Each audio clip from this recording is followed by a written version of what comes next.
कुबेरपुर गांव में रामू नाम का एक बहुत ही मेहनती किसान रहा करता था। वो भगवान शिव का अनन्य भक्त था।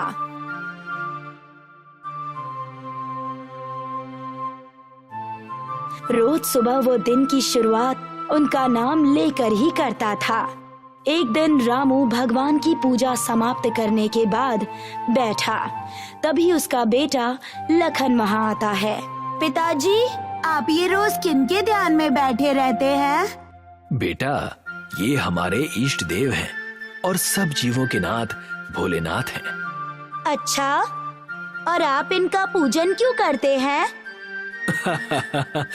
बहुत बढ़िया सवाल किया है लखन तुमने। तो बताइए पिताजी कि इनका नाम क्या है? ये भगवान शंकर हैं। अनेक नाम हैं उनके। कोई उन्हें महादेव कहता है, तो कोई नीलकंठ, तो कोई नटराज। और उनकी भोली मुस्कान और सरल स्वभाव को देख भक्त उन्हें प्यार से भोलेनाथ कहते हैं। अच्छा, और इनका पूजन क्यों किया जाता है? हर किसी का अपना कारण होता है बेटा। कोई सिर्फ प्रेम में आकर करता है, तो कुछ अपने दुखों को कम करने की गुहार लगाने के लिए करते हैं। जितने लोग उतनी वजह होती है। और आप पिताजी? मैं तो बस इनके कई भक्तों में से एक छोटा सा भक्त हूँ बेटा। इनसे प्रेम और भक्त भगवान का रिश्ता है मेरा। पूजा करके बस इन्हें बताता हूँ कि मेरा इनसे प्रेम कितना है। अच्छा, मैं भी उन्हें बताना चाहता हूँ कि आप उनसे कितना प्रेम करते हैं। सीता लखन और रामू की बात सुनकर आती है और कहती है, बेटा लखन, अगर तुम्हें ये बताना है तो उनके वाहन नंदी जी के कान में ये बात कहनी होगी। वो क्यों माँ? क्योंकि नंदी जी की बातें भोलेनाथ सबसे पहले सुनते हैं। ठीक है माँ, मैं ऐसा ही करूँगा। ये कहकर लखन वहाँ से चला जाता है। देखती हो सीता, कैसे बच्चे इतनी जल्दी बड़े हो जाते हैं। बस मेरे प्रभु लखन पर ऐसे ही कृपा रखे। चलिए जी, अब आपको हल भी चलाना है आज खेतों में बैलों के साथ। हाँ, सही कहती हो। तो अब शाम को भेंट होगी दोनों से। जी। भगवान की भक्ति, खेतों में मेहनत करना, 2 वक्त का खाना। रामू के घर में सब इस जीवन से संतुष्ट थे, पर समय का चक्र कभी एक जगह थमता नहीं। 8 वर्ष बीत चुके थे। लखन अब 14 वर्ष का हो गया था और रामू की तबीयत इस वर्ष खराब थी। अब इस वर्ष हम क्या करेंगे? आपकी तबीयत सही नहीं है और हमारे दोनों बैल भी बूढ़े हो चुके हैं। नए बैल खरीद नहीं पाएंगे हम, और आपकी तबीयत भी। पिताजी, अब हम क्या करेंगे? क्या इसका कोई उपाय नहीं है? शांत हो जाओ बेटा, चिंता मत करो। कैसे चिंता ना करें हम? आप इतनी दिक्कत में हैं, चिंता तो होगी ही ना। आप इतने शांत कैसे हैं पिताजी, वो भी इस विपत्ति के समय में? बेटा, ये बात हमेशा ध्यान में रखना। जब भी विपत्ति छाए तब अपने विवेक को मत खोना। अगर विवेक खो दिया तो विपत्ति का हल मिलना मुश्किल हो जाता है। तो इस समय क्या किया जाए, आप ही बताइए। इसका उपाय मैं इस अवस्था में तो नहीं कर सकता, और लखन भी अभी छोटा है। अब तो बस प्रार्थना कर सकता हूँ मैं मेरे नाथ से, वही कोई रास्ता दिखाएंगे। लखन अपने पिता की भक्ति देख भावुक हो जाता है और उसे याद आता है कि बचपन में किस तरह वो नंदी जी के कान में अपने पिता के प्रेम को भगवान को बताने कहता था। लखन वहाँ से सीधे मंदिर चला जाता है।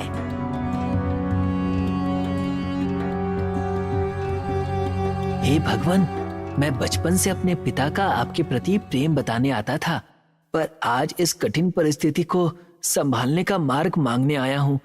कोई रास्ता दिखाएं भगवान।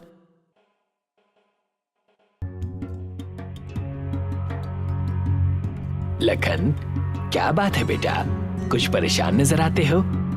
कुछ नहीं पुजारी जी, बस पिताजी की तबीयत खराब थी ना, तो मैं यहाँ भगवान से मार्ग मांगने आया था। वो भोलेनाथ हैं, भक्तों पर उनकी कृपा रहती है। तुम चिंता मत करो। तुम अगर गुहार ना भी लगाओ तो भी भोलेनाथ तुम्हारे पिताजी को कभी अकेला नहीं छोड़ेंगे। मैं भी भगवान से प्रार्थना करूंगा कि वो जल्द से जल्द तुम्हें कोई मार्ग दिखाएं। जी पुजारी जी, अब मैं चलता हूँ। लखन पुजारी जी की बातें सुनकर कुछ शांत हुआ और घर की तरफ निकल पड़ा। तभी उसे रास्ते में एक विभूति लगाया हुआ योगी अपने बैल के साथ खड़े दिखते हैं। बाबा, क्या बात हो गई? कोई परेशानी है क्या? बेटा, परेशानी तो नहीं है, बस मेरे इस मित्र ने जल ग्रहण नहीं किया तो थक गया है इस प्रचंड धूप में। यहाँ आसपास कोई तालाब या नदी होगी? बाबा, यहाँ कोई नदी तो नहीं है, पर यहाँ पास में ही मेरा घर जरूर है। आप वहाँ चलिए, आपका और मित्र का जलपान वहीं हो जाएगा। पर बेटा, तुम परेशान हो जाओगे। कोई बात नहीं, मैं कुछ और सोच लूंगा। बाबा, इसमें सोचना कैसा? मेरा घर पास है और आपका मित्र प्यासा है। बस अब आप मेरे साथ चलिए। बहुत अच्छी बातें करते हो बेटा। तुम्हारे माता पिता तुम जैसा पुत्र पाकर अति प्रसन्न होंगे। ये तो उन्होंने ही सिखाया है मुझे कि हर जीव भगवान शिव का ही अंश है और इसी वजह से हमें हर किसी की मदद करनी चाहिए। अति उत्तम। आओ चलते हैं तुम्हारे निवास पर। जी बाबा। लखन बाबा को अपने घर ले जाता है और उस बैल को बाहर पानी पिलाकर बाबा को घर के अंदर आने के लिए कहता है। रामू के बीमार होने की वजह से वो अपने कमरे में ही था। सीता बाबा के लिए पानी और मिठाई लाती है। बहुत बढ़िया मिष्ठान है बेटी। धन्यवाद बाबा। बाबा, आप यदि चाहें तो यहीं ठहर जाइए।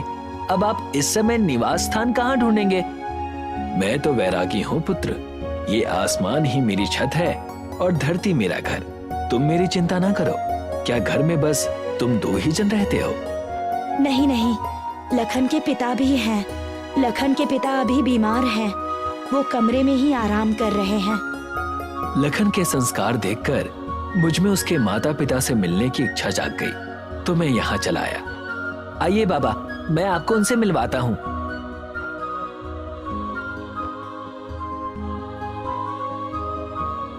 कौन आया है सीता? कोई संत आए हैं और वो आपसे मिलना चाह रहे हैं। प्रणाम बाबा।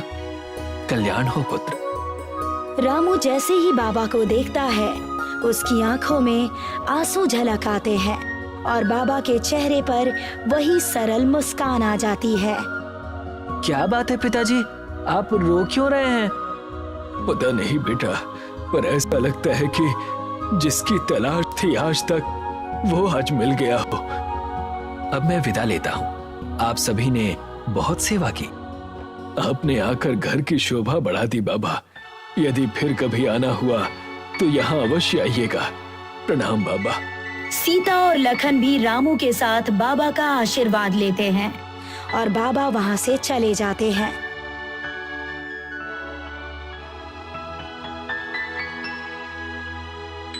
अगली सुबह लखन देखता है कि बाबा का बैल वहीं है।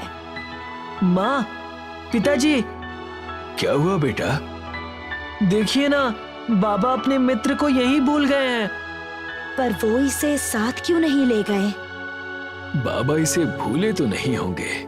इसकी देखभाल करते हैं। एक काम करते हैं, हम इसकी देखभाल करते हैं ताकि जब कभी वो वापस आए तो उनका मित्र उन्हें अच्छी सेहत में दिखे। जैसा आप कहें पिताजी। सीता, जब से बाबा यहाँ आकर गए हैं, मेरी सेहत कुछ ठीक लगती है, पर दर्द अब तक है। खेतों का काम तो नहीं कर सकता, पर एक बार अपने 2 बैलों को ले जाकर देखता हूँ। मैं भी चलूंगा पिताजी। तो आप दोनों जाकर आइए, मैं तब तक खाना तैयार कर लेती हूँ। रामू लखन के साथ खेत में जाता है। दोनों बूढ़े बैल हल चला नहीं पा रहे थे और रामू भी थका लग रहा था। तभी वहाँ बाबा के साथ आया बैल आ जाता है। लखन दौड़ता हुआ रामू के पास आता है। पिताजी, क्या बात है बेटा? देखिए, बाबा का बैल भी यहाँ आ गया। आप इसे हल चलाने क्यों नहीं देते? नहीं बेटा, हम इसे हल चलाने के लिए मजबूर नहीं कर सकते। बाबा इसे हमारे पास छोड़ गए हैं। ये उनकी धरोहर है। तभी वो बैल हल छूता है। अब तो ये भी कह रहा है पिताजी, आप एक बार कोशिश तो कीजिए। जब ये नहीं करना चाहेगा तब हम हल हटा देंगे। ठीक है बेटा। रामू ने लखन के कहे अनुसार बैल पर हल लगा दिया। देखते ही देखते घंटे भर में उसने अकेले ही सारा काम कर दिया। ये देखकर रामू चकित रह गया और लखन बहुत ज्यादा खुश हो गया।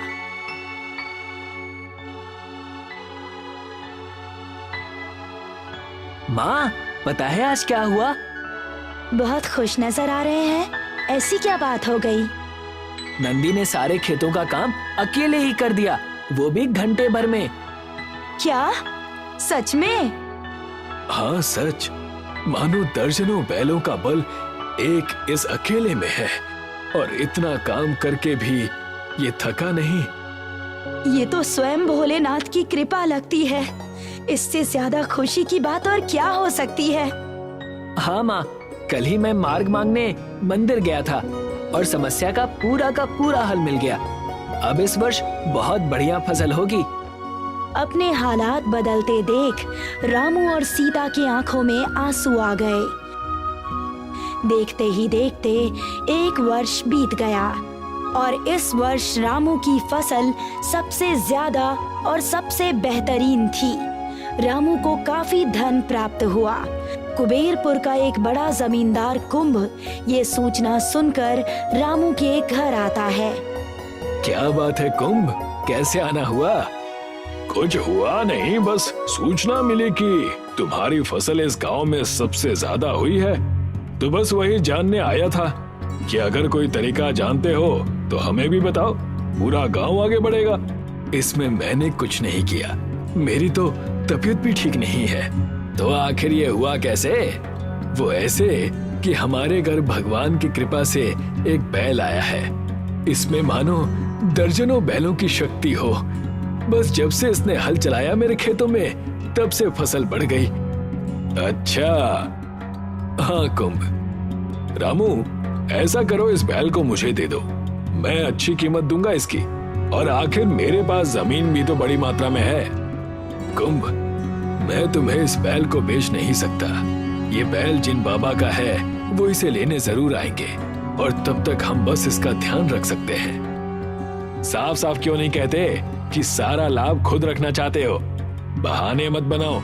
और अगर इसका मालिक कोई और है तो तुम इससे अपने खेतों में क्यों काम करवा रहे थे? आप जो सोचना चाहें सोच सकते हैं, लेकिन सत्य यही है कि ये बैल हमारे पास बाबा की धरोहर है जिसका हमें ध्यान रखना है। और जहां तक रही बात इससे काम करवाने की, तो ये हल उसने खुद चुना है। तो तुम बहाने बनाते रहोगे। मैं चलता हूँ, यहाँ बात करके कोई लाभ नहीं मिलने वाला। कुंभ वहाँ से घर चला जाता है और रात होने पर दो व्यक्तियों के साथ रामू के बैल को छुपकर ले जाने लगता है। तुम दोनों इसे ये नाथ पहनाओ और ले चलो इसे। जैसे ही वो दोनों उसे नाथ पहनाने जाते हैं, वो रस्सी अपने आप छोटी हो जाती है। ये क्या? ऐसा करो, इसे उठाने की कोशिश करो। वो दोनों उसे धक्का लगाने की कोशिश करते हैं, लेकिन वो बैल तनिक भी नहीं हिलता। मानो पूरी धरती का भार लिए बैठा हो कुंभ जी। मैं तो इसे इस जगह से हिला भी नहीं पाऊंगा। लगता है रामू सही कह रहा था, ये अवश्य कोई दिव्य जानवर है। तभी वो बैल तीनों को मारता है। कुंभ और दोनों चोर चिल्लाकर वहां से भाग जाते हैं। इस घटना को कई वर्ष बीत चुके थे। रामू का परिवार पुनः सुखी हो गया था। लखन अब युवा आयु में आ चुका था।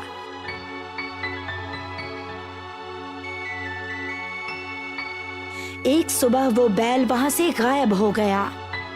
पिताजी, पिताजी! क्या हुआ लखन? हमारा नंदी कहीं चला गया है। मैंने सब जगह ढूंढ लिया पर कहीं नहीं मिला। अब हम उन बाबा को क्या मुंह दिखाएंगे? लगता है तुम अब तक समझे नहीं बेटा। बाबा नंदी को हमारे पास छोड़ गए थे और अब जब तुम युवा अवस्था में आ चुके हो तो तुम्हें खुद परिश्रम करना चाहिए। पर पिताजी। बेटा, भोलेनाथ अपने सभी भक्तों पर पूरी नजर रखते हैं और अगर कोई उनका भक्त ना भी हो और पीड़ा में हो तो वो कभी भेद नहीं करते। उस दिन उसके जाने का समय नहीं था तो वो बैल हमारे पास रुका और अब जब उसके विदा लेने का समय आ गया था तो वो जा चुका। रामू और लखन को अपने सिर पर एक स्पर्श महसूस हुआ, मानो ईश्वर ने उन्हें आशीर्वाद दिया हो। दोनों की आंखों में आंसू भर आए और वो दोनों हाथ जोड़कर प्रभु की जय जयकार करने लगे।